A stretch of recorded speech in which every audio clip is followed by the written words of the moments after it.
7 years later, my family wants me back. Hello everyone. A few months ago, I came across a story shared by another Reddit user, and it was read by Mark. Thank you, Mark. It brought back some deeply buried memories, and for months, my wife and therapist have been encouraging me to share my story here on Reddit. I know my story is unique, but I hope it reaches someone out there who might need to hear it, someone who needs to know they are not alone and that things can get better. So here I am, finally ready to share my past. Please bear with me. The story might be fast-paced, and my grammar may not be perfect. This is still a dark chapter of my life, and I just want to get it out. Let's go back 15 years ago. I was 20 years old, starting my final year in college, and preparing to go to business or law school. I was on the baseball team, had a high GPA, and had great parents and an extended family filled with people who were also business and law-minded.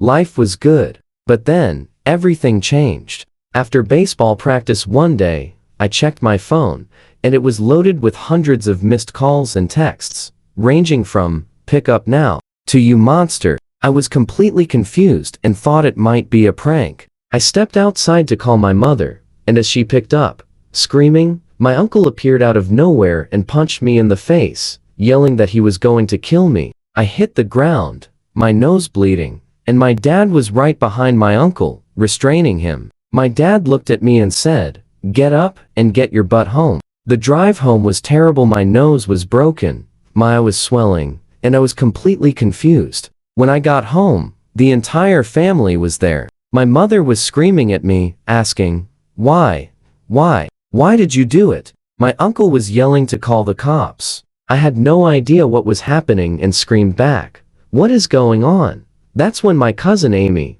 who was 12 at the time, told everyone that I had assaulted her during the 4th of July party earlier that year when we were alone in the house. I was shocked and immediately denied it, but no one believed me. My dad snapped and punched me in the stomach, knocking the wind out of me. He told me to get out of the house right then and there. My clothes were already packed in garbage bags, and he threw them out the door. I was still struggling to breathe, and when I tried to knock on the door again, my dad shoved me down the steps, telling me to leave. I was devastated, tears streaming down my face as I loaded my things into the old van I used to transport baseball gear and teammates. I called a few friends and crashed on a sofa for the night. Over the next week, I tried to contact my family, but they wouldn't answer. Finally, my dad sent a text telling me to leave them alone and that he didn't raise me to be a monster. The feelings that overwhelmed me are impossible to describe. A cold, numbing sensation took over.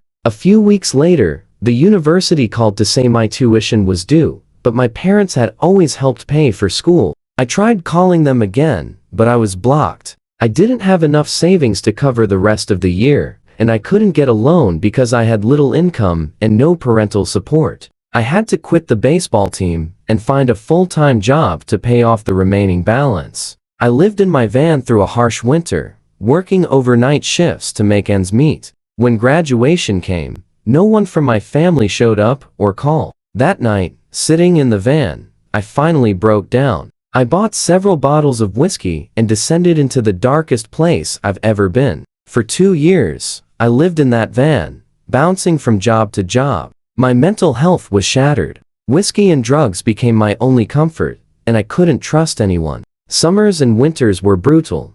I'm lucky I didn't freeze to death or get mugged while sleeping. Then, the van finally died. Without the AC and heat to keep me safe, I couldn't go on like this anymore. I went to the roof of an apartment complex, ready to jump. I looked down, praying for someone from my family to call or text, hoping they would save me. Just as I closed my eyes, ready to end the pain, I heard a voice behind me say, "Stop." I turned around and saw a woman running toward me, pleading for me to climb down.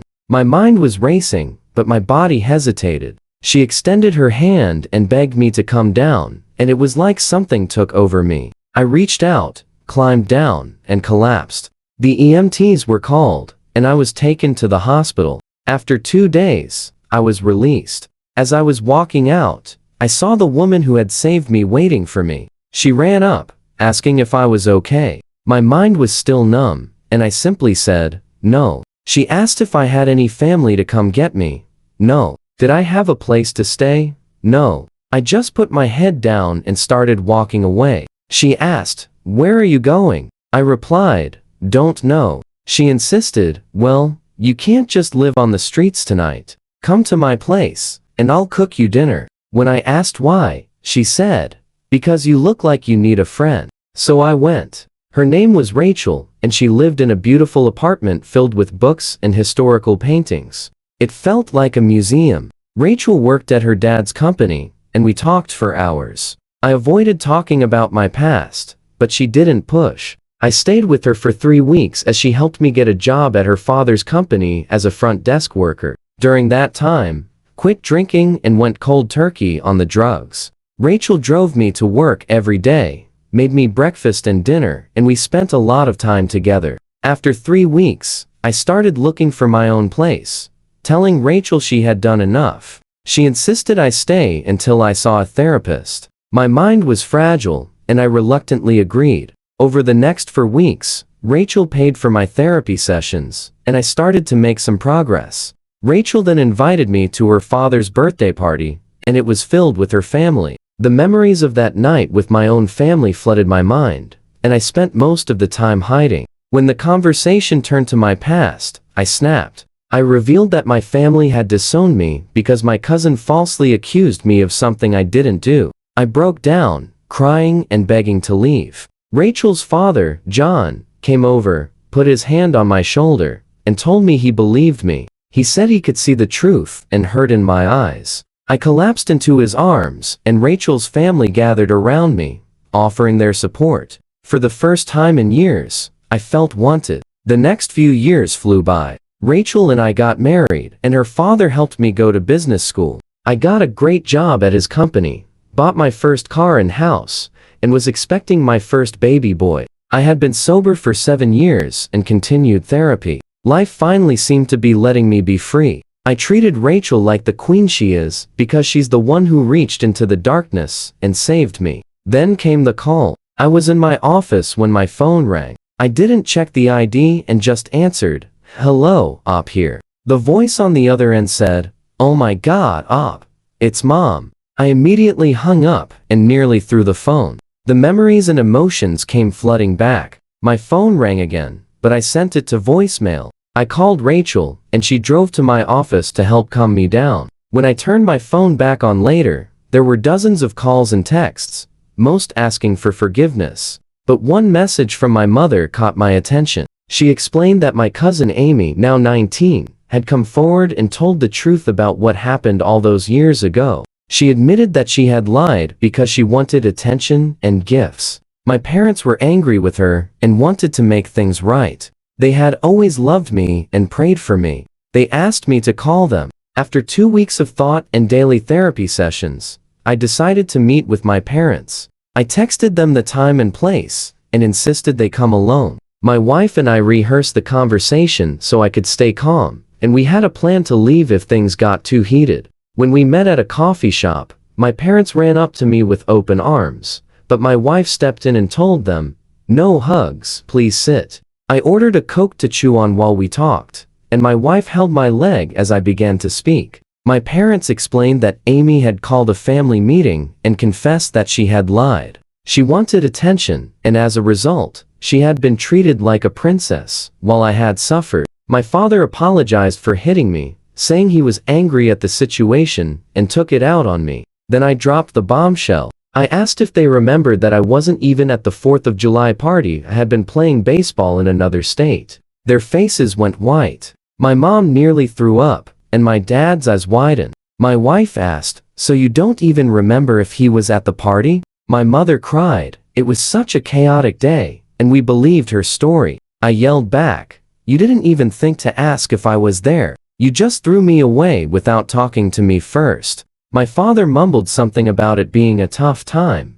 but I had heard enough. I stood up, and my wife stood with me. I told them I wasn't ready to forgive them, and that they had caused me years of suffering. They had chosen not to remember me, so I had done the same to them. We walked out as my mother collapsed into my father's arms. Over the next few months, I had sessions with my therapist, but my life was once again spiraling. My wife was terrified, and she suggested we move to get away from the pain. I agreed, and we moved to another state. Rachel gave birth to our son, and I started to slowly heal again. My parents called and texted every day for a year, but I ignored them. They eventually stopped calling, and I thought they had moved on. But then they started sending cards and gifts, which Rachel put away. I wanted nothing to do with them. That is, until a week ago, when my wife told me that she had talked to my therapist, and they both thought it might be good for me to talk to my parents. I was furious,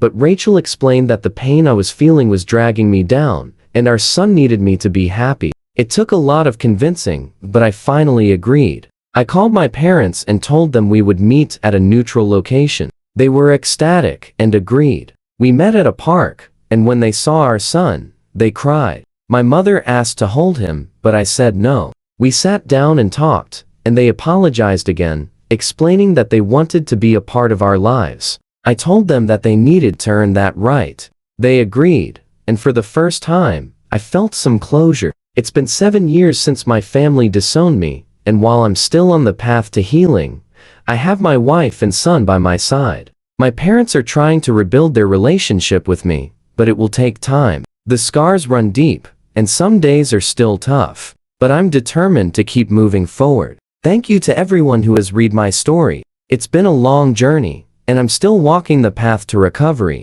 I hope that by sharing my experience, I can help someone else who might be struggling. Remember, even in the darkest times, there is always hope.